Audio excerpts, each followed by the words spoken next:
Good afternoon, a very good afternoon, everyone. It's my pleasure to introduce Dr. Deepika for today's session. Dr. Deepika is faculty from AIMS, and she has done her MD and DM from AIMS only, MD in pediatrics and DM in neonatology from AIMS. She has more than 10 publications, 10 chapters, contribution to neonatal nursing module, and at present she is faculty in on top for doctors and nurses. And I know I have seen her personally, her interest for teaching particularly nurses during her rounds. So a very warm welcome, Dr. Deepika, and I welcome you for this session, and today's topic is on CLABSI. And I request the participant to keep on asking in chat box or in question answer session, whatever queries they have. Over to you, Deepika.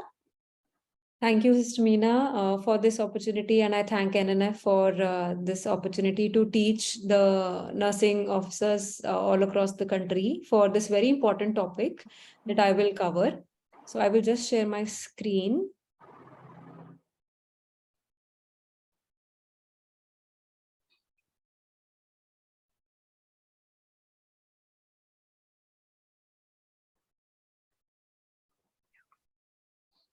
Is my screen visible? Yes. Yeah, it's visible. Yeah. So good afternoon all. So today the topic of my presentation is central line associated bloodstream infections, or in short called as CLABSI. So we will be discussing this very important topic in our day-to-day activity, because we deal with, being a low and middle income country, we deal with infections in and out. And being intensivists in neonatology, we also deal with so many central lines, be it PICC line, be it umbilical line, or any other central line that we usually see. So this is a very important topic in our day-to-day practice, and we will try to understand what are the mechanisms and what is the definition, and how can we actually prevent infection, as prevention is very, very important for decreasing infections in the ICU. And these hospital-acquired infections contribute to a major cause of mortality in NICUs in country like ours. So, yeah. So the outline of this presentation will be introduction to the problem, then the pathophysiology in brief of what is the mechanisms that are leading to this bloodstream infection, which is so peculiar with the central line in situ, and what is the definition and what is the operational definition that we will follow. What are the risk factors that we need to be aware of, especially in neonates, where they are more predisposed to CLABSI? What are the treatment modalities and the preventive strategies, and a few words about surveillance and how to monitor the CLABSI occurrence in our setting. So coming to introduction about, so central line placement has increased very low birth weight survival to a great extent. Central lines are used in and out with safe administration of hyperosmolar fluids and medications. So these allow for so much high inotropes, high amount of fluids, parenteral nutrition, these medications to go safely into the neonate intravenously without any hazardous complications related to osmolarity.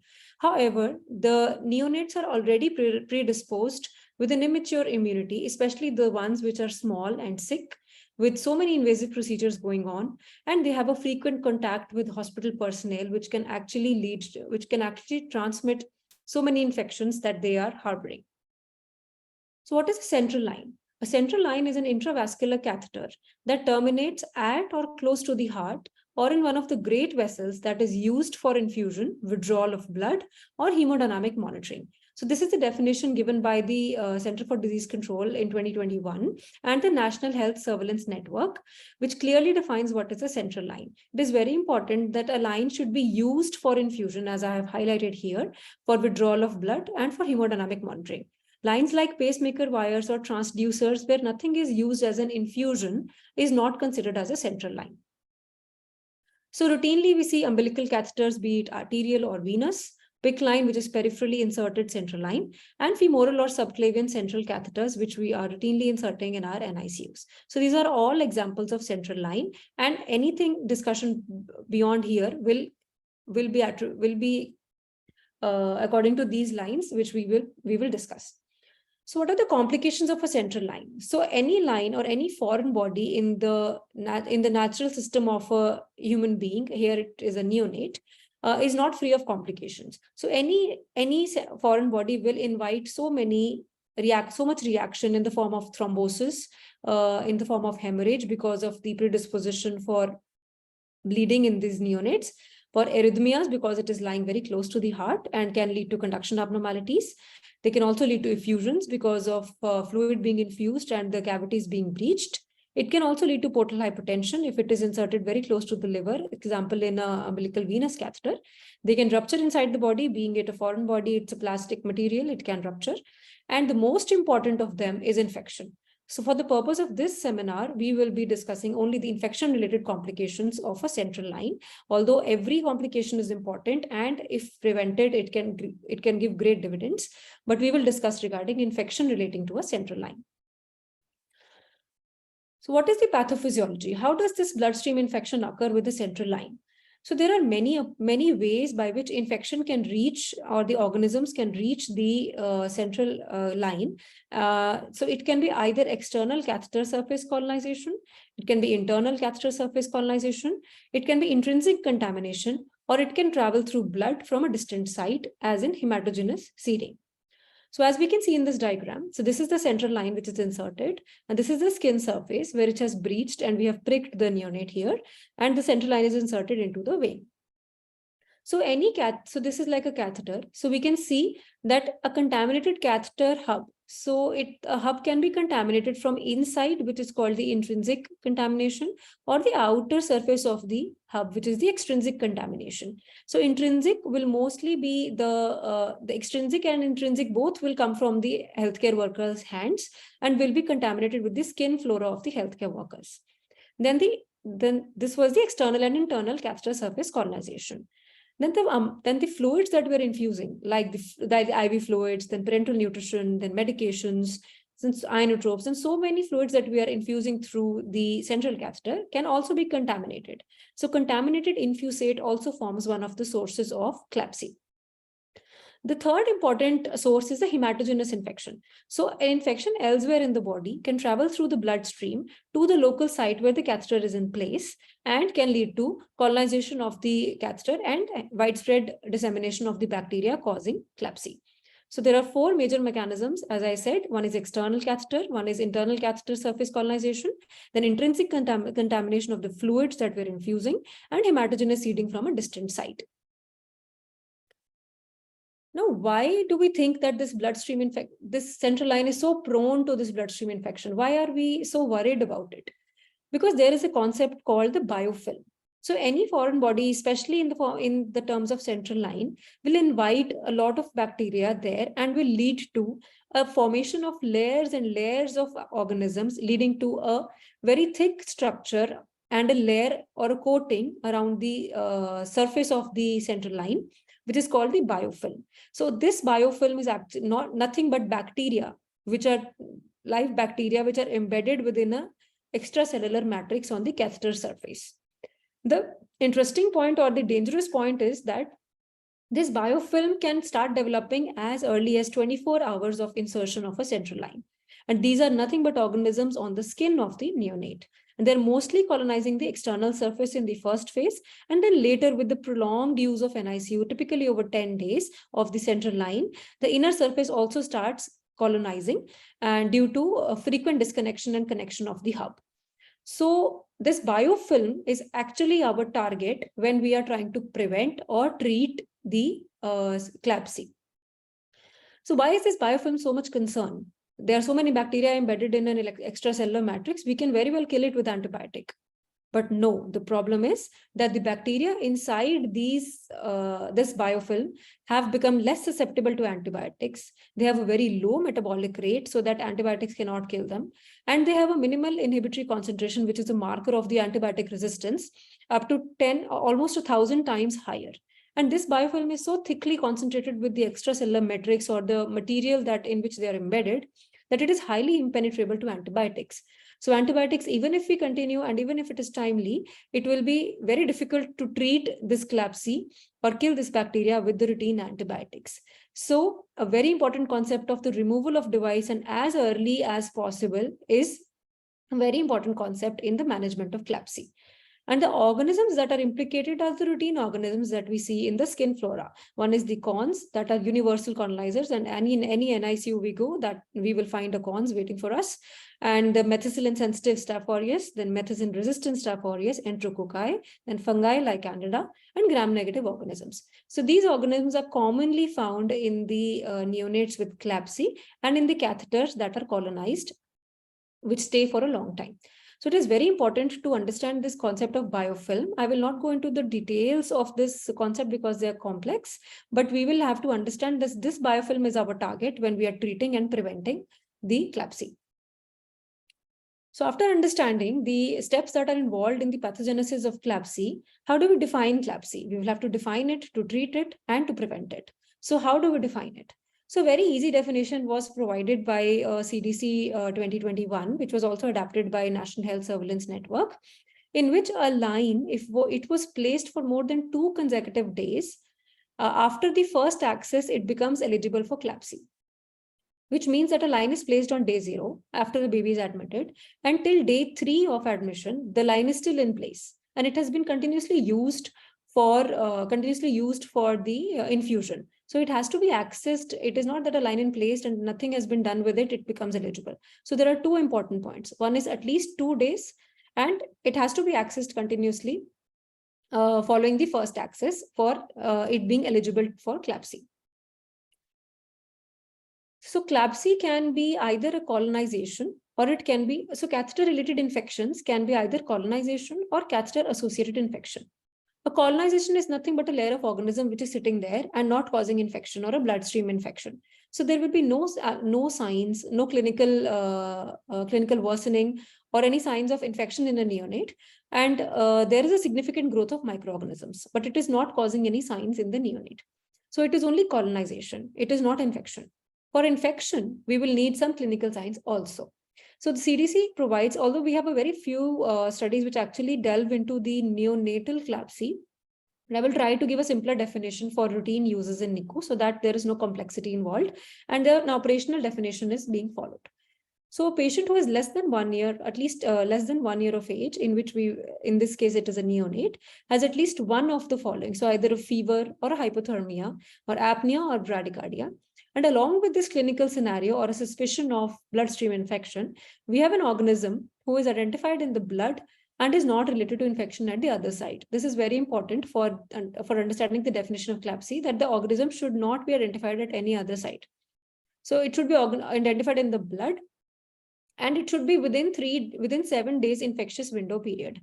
That means that these clinical features and the blood culture should be within 7 days, meaning that if a blood culture is taken on day 3 of admission, so these features should be present within the 3 days prior, and 3 days later, if they're presenting, it will be considered as symptoms relating to CLABSI.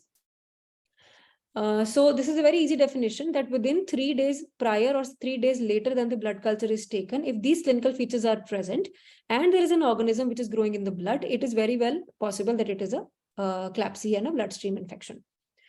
Along with it, important part of the definition is that with an indwelling central line, as we discussed, the culture should be confirmed with the bacterial or fungal pathogen, which we have already discussed. The patient has clinical symptoms of sepsis, which we have again discussed. But a very important point is that a common commensal should be identified in 2 separate blood cultures, because we know that a colonization can also occur, and it is possible the child is symptomatic for another condition. So a common commensal should be identified in 2 separate blood cultures. So in a 2 separate, meaning 2 separate blood cultures in time.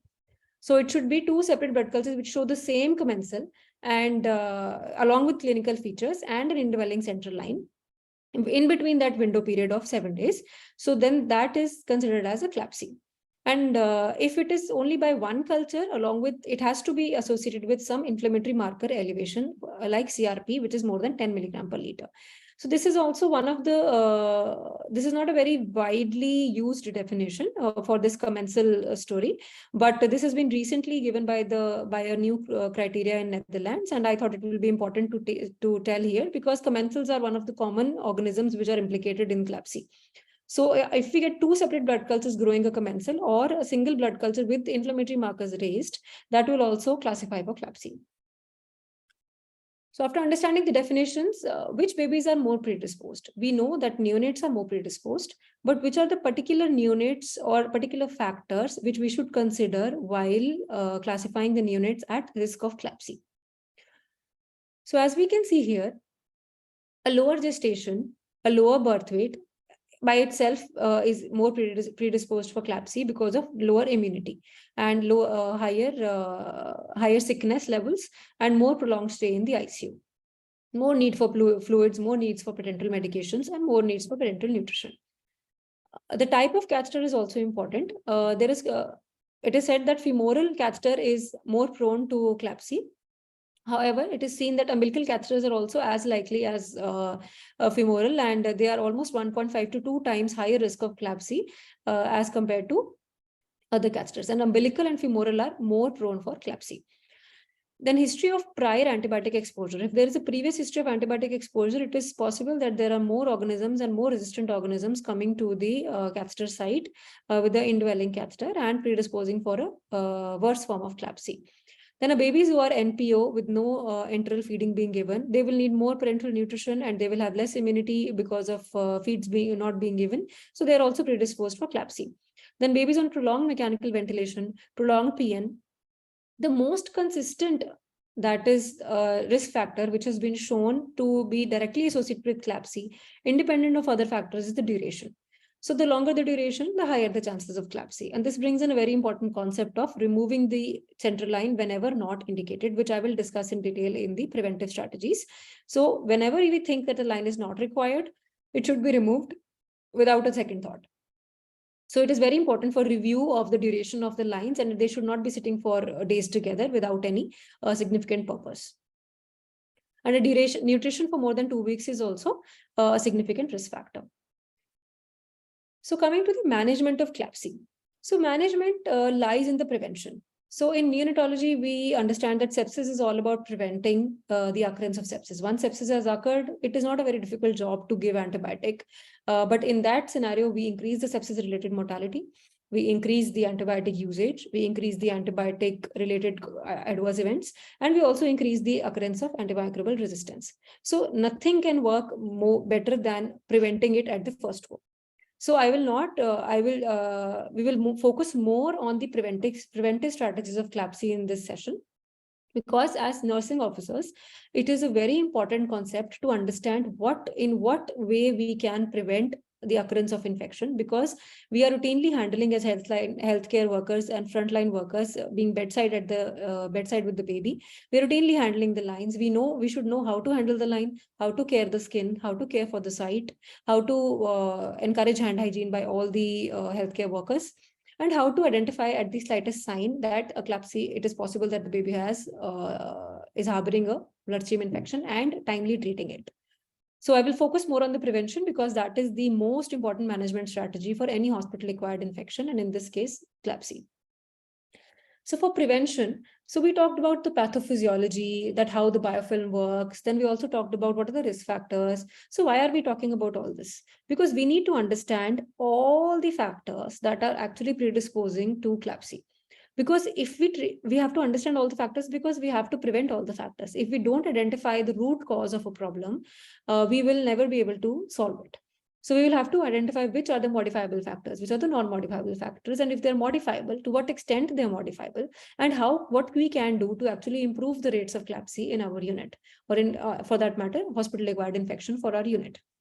So I think we are all slightly at least aware of the quality improvement approach. So this was a beautiful paper in which there was a statewide quality improvement collaborative to reduce this CLABSIs. So this is a fishbone diagram, or the root cause analysis. So I will not go into the details because that is a separate discussion altogether. So we will just see that the factors that are actually leading to CLABSI are mostly divided into caregiver related factors, patient-related factors, system and supply-related factors, and equipment-related factors. And we can see there is a number of organisms, number of reasons that are actually contributing to the occurrence of CLABSI, which is our outcome.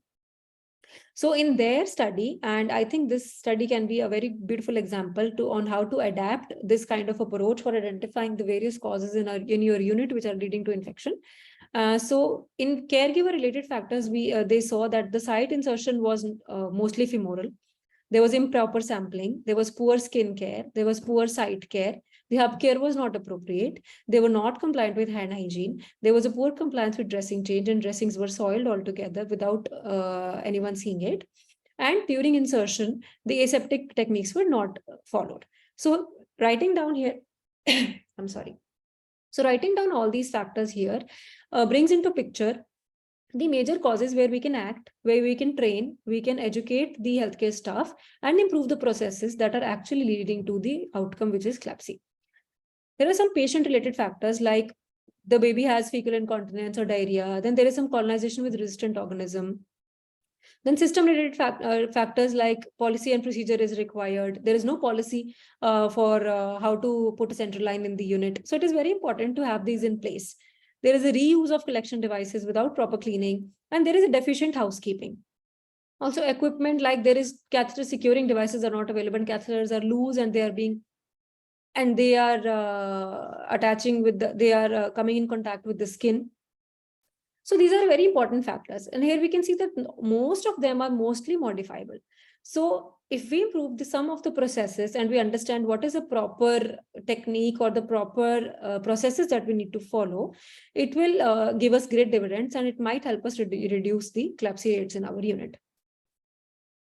So understanding all these factors, there are 5 evidence-based steps to prevent CLABSI.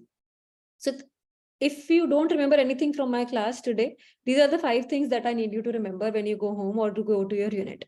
So one is a full barrier precaution during central venous catheter. This is very, very important because if you're putting a line, and in that scenario only if we inject and if we infuse an infection or a bacteria into the system, then after that the battle is lost. So even if we do whatever site care, whatever antibiotics, whatever daily surveillance, the battle is lost. So while inserting the central venous catheter, we should have full barrier precautions. Then appropriate skin care, appropriate site care. Hand hygiene, I cannot emphasize more. Hand hygiene has its own dividends. They decrease every type of infection in the unit, and a good compliance to hand hygiene is a very good process indicator to see whether what is the infections rate of any NICU. And the 5th and the most important point is remove any unnecessary catheters. So these are the 5 points which we need to remember, that CLABSI is very well preventable. And if we follow these 5 steps, we don't have to struggle with our CLABSI rates. And there also comes the role of CLABSI care bundles. So what are care bundles? I will discuss it after a while. First, we go every one step at a time. We know that full barrier precautions have to be followed during catheter insertion. So what is appropriate skin care? So as we can see, before inserting any central venous catheter or any peripheral arterial catheter and changing the dressing, it is very important to disinfect the skin with either of these, either a chlorhexidine-based solution or an iodine-based solution or iodo-4 or a 70% alcohol. So we at our unit are typically using this betadine cleaning, or it can be a basic 70% alcohol cleaning, and we are not using chlorhexidine because in neonates, although it is very widely used everywhere in the Western countries also, but chlorhexidine has its safety issues in neonates, and in neonates we are not using it. It is also not recommended to use less than 2 months of age. So we are using betadine, or we are using alcohol-based solutions and not chlorhexidine solutions, although they are being used in many units. So we have to be very, very careful of the skin care that we are providing. Now, this is the most important concept that we need to understand, and we need to ingrain it into our DNA as nursing officers, because when we are handling the site of the hub, we have to do scrubbing the hub technique.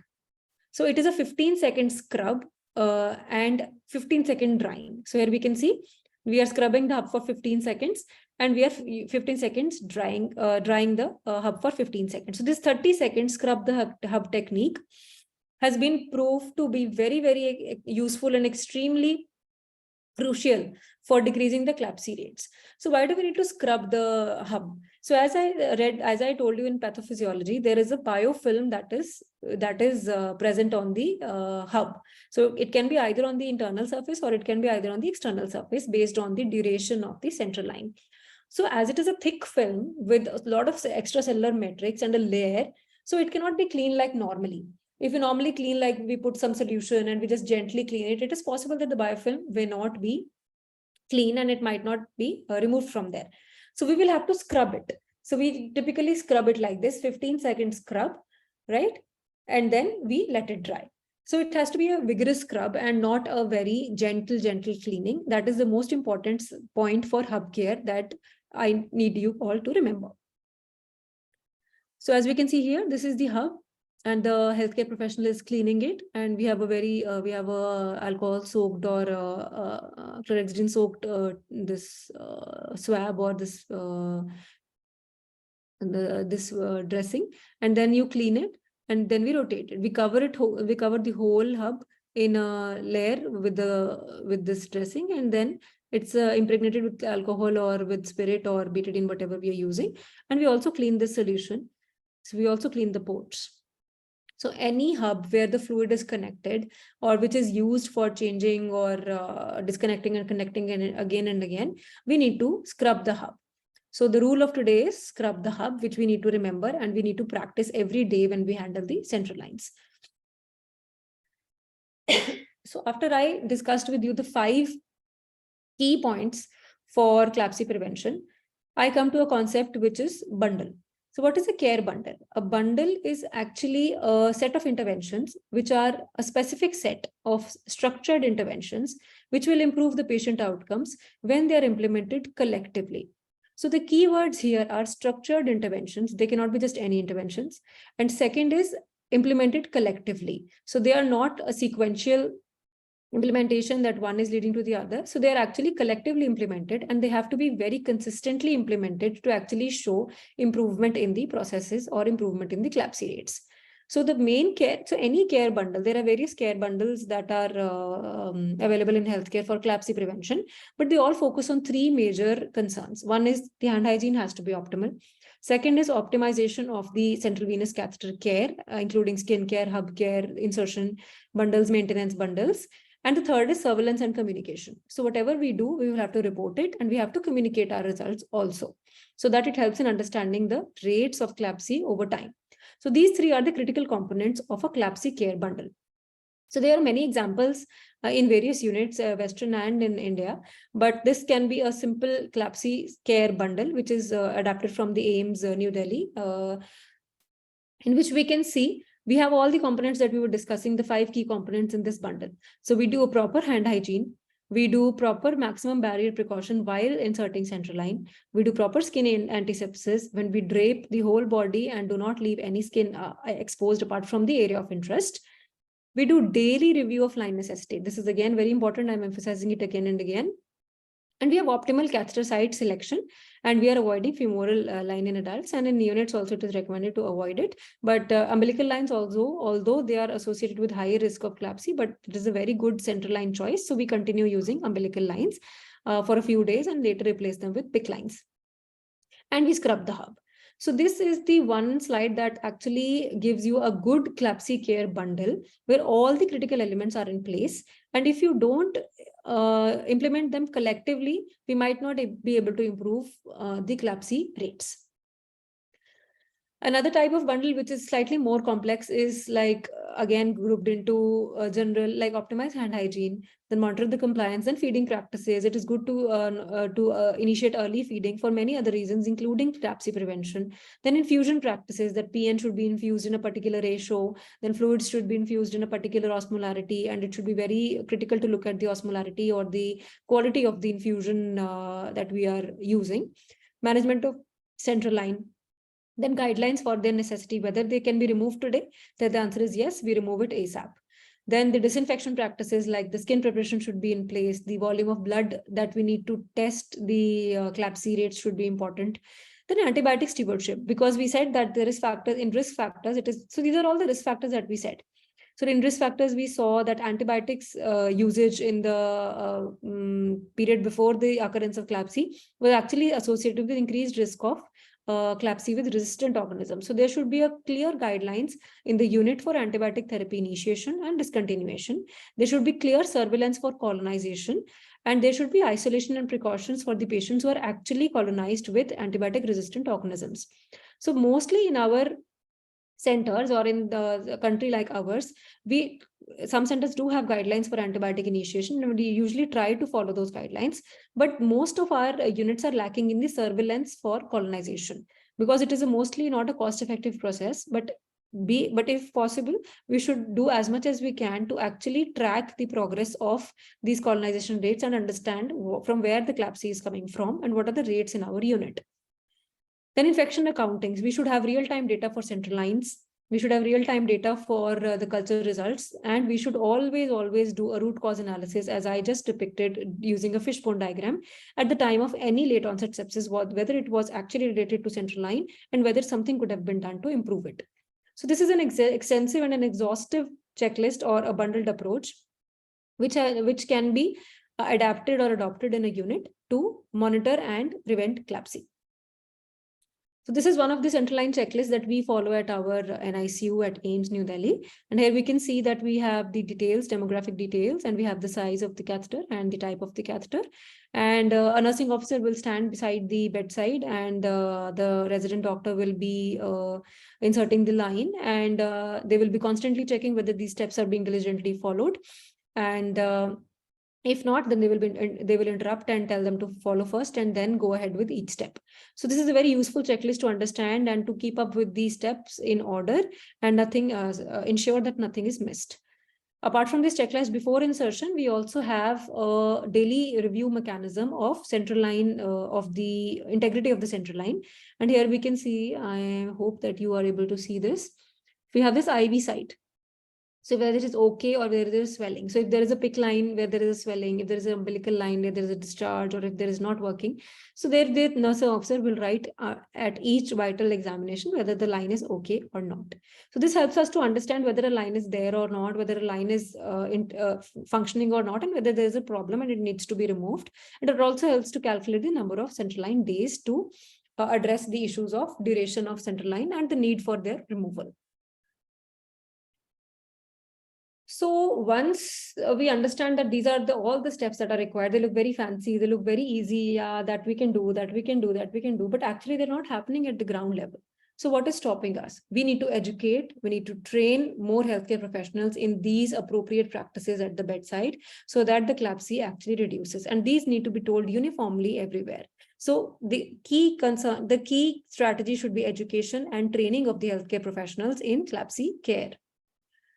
And there was a study which shows beautifully reduction in CLABSI rates after an extensive educative efforts were given, and the training was imparted to the healthcare professionals.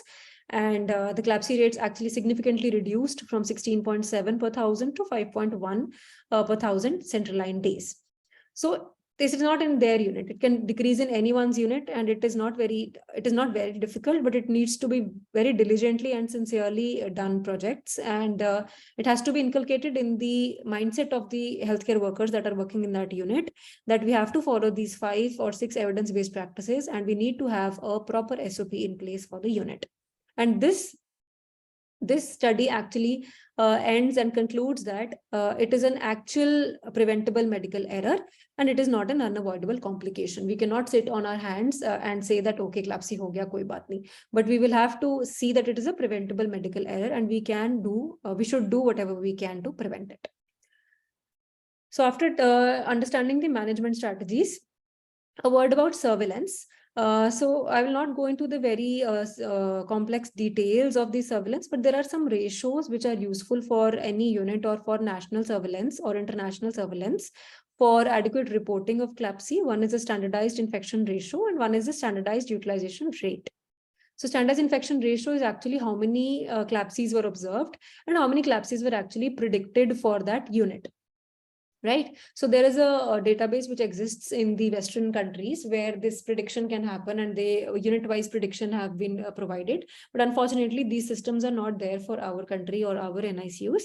But at least that we can do is have some number, that we have at least a monthly number or a quarterly or a 3-monthly number, that we can say, okay, these many CLABSIs occurred and this is our baseline rate. If it is high for a unit, we can try to reduce it and see the real improvement in a few months after implementing the improvement practices. And it is very important to report, because it can also help us compare the units and to see why one unit is doing better than the other. And it can also promote transparency and accountability of that unit, and can help understand what are the factors in particular to that unit, why CLABSI rates are higher or they are lower. Then there is another standardized utilization rate, which actually tracks the device, meaning how much number of days were actually the lines were placed. And this can also come from daily routine charts. But we don't have any, I think, central reporting facility for this. But this National Health Surveillance Networks and organizational bodies like CDCs are recommending use of these ratios in the daily practice. But the small step that we can do from today is at least track the number of central lines that are being inserted and for how many days they are being inserted. And we can easily put this parameter in our nursing chart in any NICU. And this is not a very difficult task. So we can start from small steps and then understand these ratios, and then maybe take up to the higher levels. So surveillance is very, very important. And we cannot go in CLABSI prevention and management without surveillance. So I end my session here saying that CLABSI is a common occurrence, and preventive strategies are offering a significant benefit. And I cannot overemphasize hand hygiene. Hand hygiene is the most crucial step that we need to follow diligently, religiously at every moment that we need to do hand hygiene, before and after touching the patient and before and after any procedure. And appropriate skin and line care are essential, and especially as a care bundle if possible. But scrubbing the hub is very, very important, and skin antisepsis goes a long way. And we need to review daily the need for a line and discontinue whenever possible. And an active surveillance system can help us in the long run to understand what is happening in our NICU. Thank you. I will be happy to answer any questions. Thank you, Dr. Deepika, for such a wonderful session. Before we open for the audience, for the participant, I have a query. Like, I have seen you when you are putting PICC lines. So you used to change gloves. Yes. So at what time you change gloves? That, can you please explain? Yes. So in our unit, when we are actually putting the lines, first of all, we do a very diligent hand rub, hand wash, and then we prepare all the sterile tray, whatever procedure, whatever we don the glove. First we wash the hands, we don the gloves, then we prepare the tray into which the center line is there, all the requirements are there. Then we clean the skin area and drape the area of interest, and then we change the glove before putting a line. Thank you so much. So I just want to tell the participant that, see, it is very important as a nurse that we have to keep the things well in time ready. Like, we have to keep the tray or the trolley containing all the articles required for the insertion of PICC line. Along with this, a checklist is to be kept there, and one nurse sitting and checking the things, whether hand hygiene is done or not, sterile, the gloves is changed or not. So all these things are very, very important to keep an eye on the procedure. Yes, it is going according to the checklist. And one of the most important thing which I want to tell is that once a catheter is inserted, whether it is umbilical venous catheter, so we check it, whether it is in position or not. Suppose you find that it is inserted extra and you have to take it out for 0.5 centimeter or 1 centimeter. It is okay, you can take it out, but reinserting of the same catheter is not done in our unit, or I think is not done anywhere in the hospital, because then it causes infection. So it is very important to remember that, yes, you can pull out the extra length, but pulling the same catheter in is not recommended anywhere. And as Dr. Deepika has very well, emphasized on the importance of hand hygiene. So it is very important to follow the 5 steps and the 12 moments of, 5 moments of hand hygiene and 12 steps of hand hygiene. And it is important when you are going to do a procedure to do hand washing. And now Dr. Monica. I would like to emphasize one more thing again, that central line insertion should not be done in a hurry. Yeah, that is the most important step. It should never be done in a hurry. We always have 5 minutes in our life. We should always be very slow and be very religious and meticulous in putting a central line, because it will stay for days together in a neonate and it may cause infection, and it could have been easily prevented. That is a very important point that we need to emphasize. Dr. Manisha, please. Yes. Thank you, Dr. Deepika. Excellent talk. And you have covered every detail, every step in detail, which is very important to understand. And I think it's important that we keep revising ourselves and reminding ourselves on time-to-time basis that if anything of these steps we may be missing when as a part of our routine process. So keeping a checklist, ensuring that it is done, it is followed, and the simple steps of when to change the gloves, everything, I think it would be definitely very useful to all our nursing officers who have joined today and who have been doing it, who must have been assisting in doing it in their own units time and again, because this is one of the commonest procedure which is done in most of the NICUs. And then how to maintain it, and then when to remove. All these things will need to be remembered in order to prevent neonatal sepsis. So thank you so much for this excellent talk. Yeah, there is some question. Yeah, so if there are any questions to be asked, thanks, James. Thank you, Jubilant. Yeah, so any other questions? If you want to put in the Q&A box, you all are most welcome. Or if you want anything else to be discussed with regards to CLABSI, bundle approach. So if there is anything that needs to be discussed, please put your questions over here. I mean, I don't think there would be any questions because you have covered most of it. Yeah, but no questions at the end means either they were sleeping or I was very boring. I just want to add one or two points, Dr. Deepika. It's like removal of umbilical venous catheter and umbilical arterial catheter. As per CDC, the recommendation is for 7 days, but whenever it goes more than 10 days, so we have to be very careful. Then the chances of colonization increases. So whenever possible, the USC and the UVC should be out within 7 days. And is it correct? Yes, so the thing is that for central lines, we have different duration recommendations for different lines. For umbilical venous catheter, it can be kept for 7 days, and for umbilical arterial, it can be kept for slightly longer. But the issue is that even if they can be kept longer, that is not important. Important is if you think they are not required, they should be removed. Yeah. So there's no days, of course, there is an upper limit. But it can still be removed on day 2, day 3. We are typically saying as doctors also, sometimes we are worried ki nahi, I'm sure everyone is versatile with Hindi. So we are saying ki nahi, abhi ek din rakh lete hain, koi baat nahi, abhi pata nahi isko chahiye hoga ya nahi chahiye hoga. So that is not the correct approach.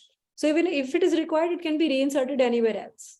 So we should be very confident in removing, because this really, really inflates the risk of CLABSI. Thank you. So we can remove as early as possible, and definitely beyond 7 days and 14 days for USC and UVC. Okay. Yeah, there is a question from Jubilant James regarding skin safety issues with chlorhexidine. So Jubilant, the problem with chlorhexidine is not with skin safety. It is with the absorption of chlorhexidine and neurotoxicity concerns. So chlorhexidine is actually a potent neurotoxin. And for neonates that we are handling, like preterm neonates, immunodeficient neonates, low birth weight neonates, in them, the neurotoxicity is a real concern. So there have been reports of neurotoxicity. That is why it is not approved for use. Although because for babies who are less than 28, less than 1 kg, so their betadine also has an issue. So we typically not use either betadine or chlorhexidine. We are only cleaning with spirit. or saline. So because there the skin is so immature that we are not using anything. So chlorhexidine, although it is upcoming and the studies are being done to establish their safety as a neurotoxin, but there are concerns, and we at our center are not using chlorhexidine. Thank you. Madam Parul? Yeah, just one thing regarding use of betadine, I think we just need to be careful that we don't leave, once we apply betadine and then we clean it off with using alcohol, just make sure that we don't leave it behind on the skins because it's And an irritant. Yes. Thank you for bringing that out. Yeah. And it should be very, very small amount. It should not be a liberal amount. Yeah. And what we used to do, we use at our center is we have a forceps in which we are actually putting the swab, very small cotton here, and then we dip it in the betadine, and then we try to squeeze it for a while so that all the excess betadine goes out from that swab, and then we use it on the baby's skin. Because the more you use it, the more it has tendency of absorption, first of all, and second being a skin irritant and cause burns. So betadine should also be very carefully used in babies who are specifically less than 32 and less than 28 weeks. Yeah. Yeah. Any other questions?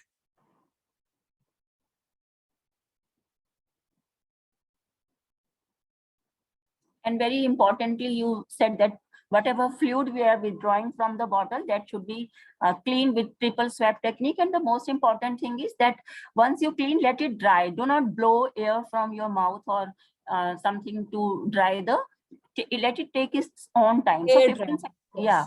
So 15, scrub the hub, 15 seconds scrubbing and 15 second dry is important. And same way, when you are opening any TPN bottle or IV fluid bottle, first clean with spirit, followed by betadine, then again with spirit, and then use it. So these might only take 15-20 seconds extra, but these are real processes which can help. Yeah. Madam Parul, would you like to add something, or Dr. Kirti? No, many thanks to Dr. Deepika. It was an excellent presentation. I think I have also learned some important aspect also about especially the chlorhexidine, because we are recommending for use of chlorhexidine, but there can have some neurotoxicity. And one thing that for betadine, how long we can keep the betadine on the skin, when we'll remove with alcohol. So that should be clear. Yeah, so for asepsis techniques, it is typically recommended for 60 seconds. So for 1 minute, the betadine should be kept, and after that, it should be removed with alcohol. But the important point is, because we don't know how much amount, there is no recommendation for amount of betadine. So there is a tendency for overuse of betadine, and a lot of betadine being spilled on the skin. And being an irritant, it can really cause burns in the baby's skin. Okay, thank you.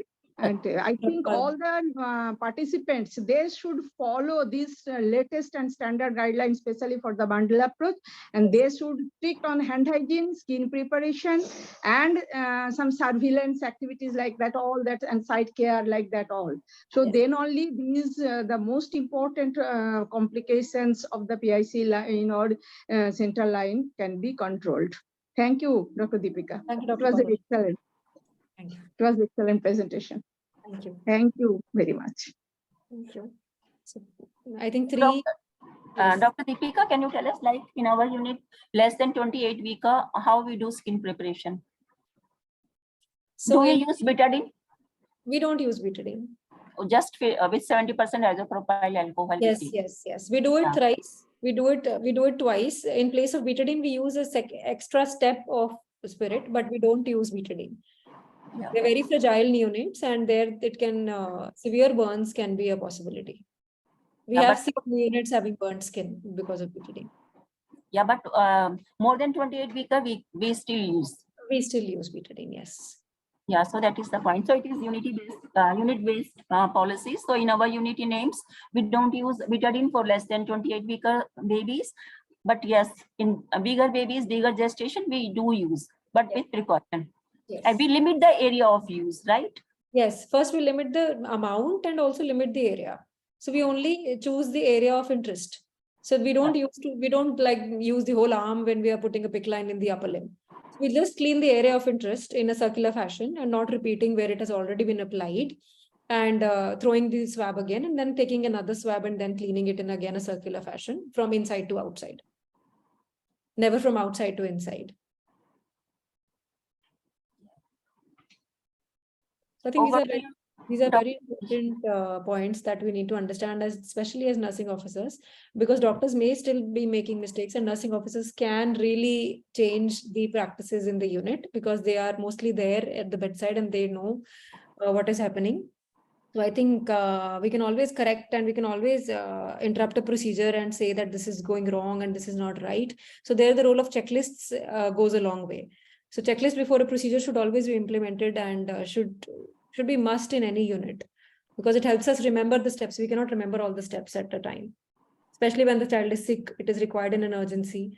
So checklist should be there in place in all the units. And I hope as nurses, we can do a good job in checklist and implementation at the bedside. We have Dr. Kirti. Dr. Kirti, would you like to say something? Yeah, I am sorry, I just joined later. But I think class B prevention and this bundle is very important, specifically in neonatology, because day in and day out we are doing procedures. And if we do not follow the proper steps, sepsis is inevitable. So I think one should always follow all the aseptic precautions. And other than that, I'm sure you must have covered the clean the hub principle also in this. So that is very important. Thank you. I think three things that we go with home today. One is hand hygiene. We don't forget hand hygiene anytime. We can always do extra hand hygiene, but definitely do hand hygiene when required. And all the moments and steps of hand hygiene religiously so that it becomes our DNA. It becomes our routine, and we become experts of hand hygiene. And second is scrub the hub. We should never forget to scrub the hub for 15 seconds and dry for 15 seconds. And the third is the use of bundles or checklists to implement the CLABSI prevention protocol in the units. I think these are the 3 points that I wish everyone takes home. Yeah. Dr. Manisha, can we conclude the session? Yes, please. Yes, please. I think we have had good discussion and the topic has been made clear to the audience. So thanks, Dr. Deepika, and I request Meena Madam to give the final vote of thanks. Okay, so once again, thanks, Dr. Manisha, Dr. Kirti, and Dr. Parul, and participant, and our guest today, Dr. Deepika, for this wonderful session. And you have made this CLABSI is so complicated, but you have made it so simple and so learning was a fun. Yes, suna tha, but today we have seen it. So thank you very much for sparing your time and teaching us about the CLABSI.